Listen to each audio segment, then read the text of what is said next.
মহান বিজয় দিবসে রাজধানীতে হচ্ছে উন্মুক্ত বিজয় কনসার্ট। সবার আগে বাংলাদেশ।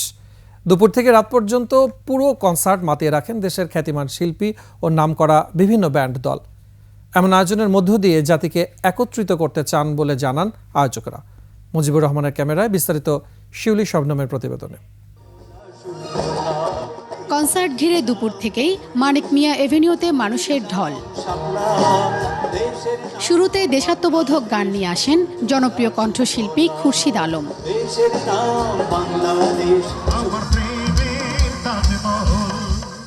একে একে মনির খান, কনক চাঁপা, প্রীতমের মতো নন্দিত শিল্পীরা দর্শক শ্রোতাকে মুগ্ধ করেন।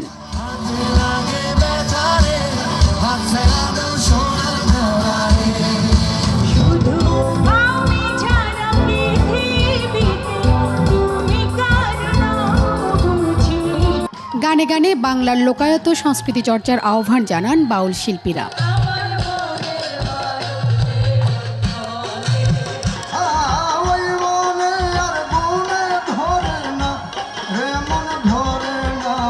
বিকেল গড়িয়ে সন্ধ্যা নামতেই মঞ্চের সামনে পেছনে পাশের সড়কে এমনকি গাছের ওপরেও চড়ে বসেন কনসার্ট দেখতে আসা মানুষ।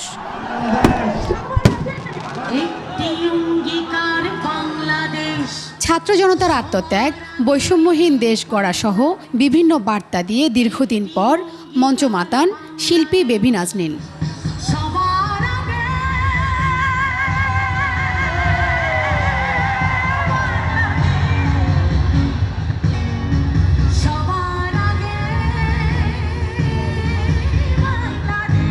একের পর এক বিভিন্ন ব্যান্ড দল তাদের সঙ্গীত পরিবেশন করেন এই মেগা কনসার্টে।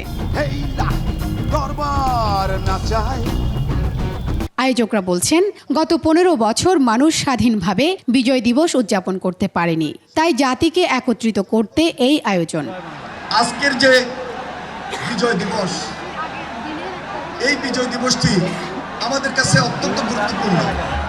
রাত গড়াতেই মানিক মিয়া এভিনিউ উত্তাল জনসমুদ্রে পরিণত।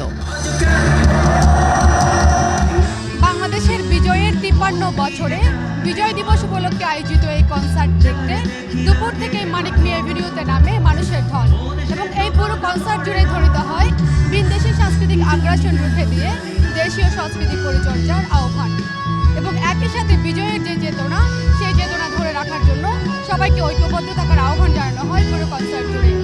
শিউলি শবনম, 21 টেলিভিশন, ঢাকা।